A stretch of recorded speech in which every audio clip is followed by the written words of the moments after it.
All right, guys. So this week we're going to talk a little bit about biography and autobiography, two things that sound very similar, but there is a very distinct difference between the two of them.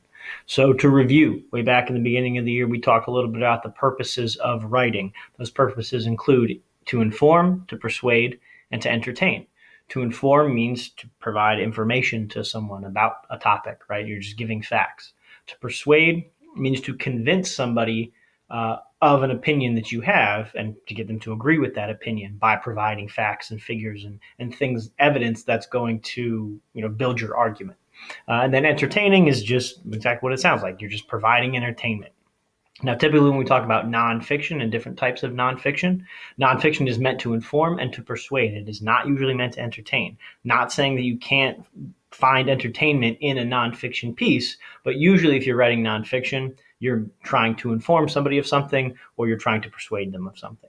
Whether that be in a newspaper article, an editorial, an opinion piece, an essay, whatever you're writing. If it's nonfiction, chances are it's going to be either to inform or to persuade.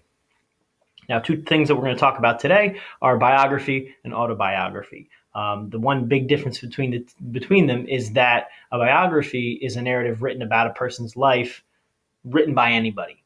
Usually, when we talk about biographies written about famous, historical leaders or uh, ancient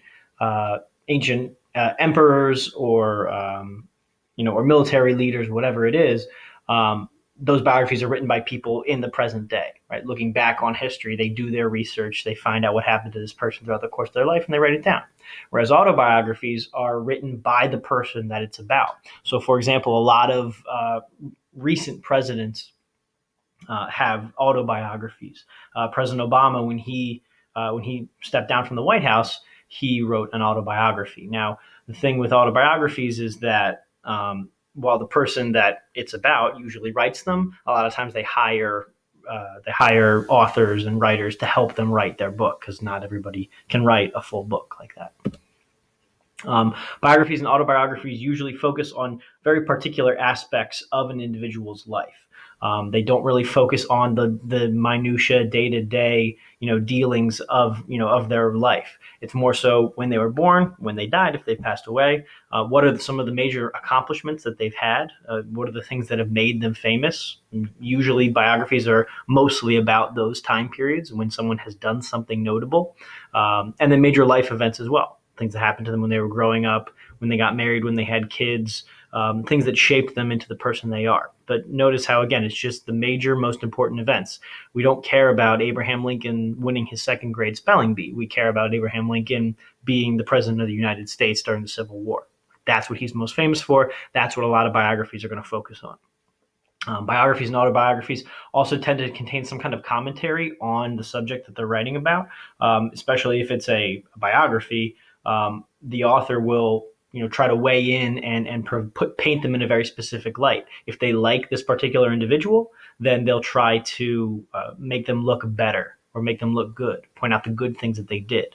And obviously, if you're writing your own autobiography, you're going to try to make yourself look as good as possible.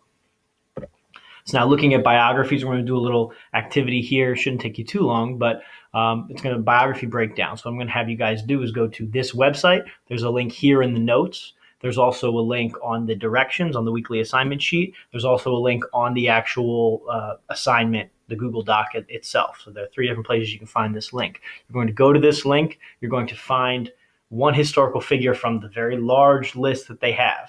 You're going to click on that person, and then you're going to find these pieces of information here, down here, number 2, for the chosen historical figure. You're going to obviously give the name and of the historical figure. You're going to give their date and the place of birth, so where they were born and when they were born. You're going to give 2 facts about their childhood and family. So what was it like for them growing up? Did they grow up in a single-parent home? Did they have a bunch of brothers and sisters? Were they an only child? Like, what was it notable about their family or their childhood?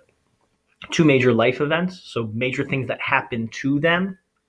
Maybe they got sick. Maybe they went to war. Maybe they did whatever.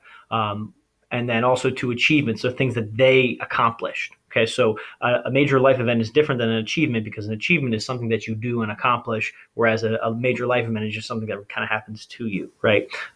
So Teddy Roosevelt, for example, got asthma and overcame his asthma. That's a major life event. An achievement would be that he led the charge up San Juan Hill. So two different things. And then finally, the last thing, why you think they are important. So why is this person worth noting? Why are they worth writing a biography about?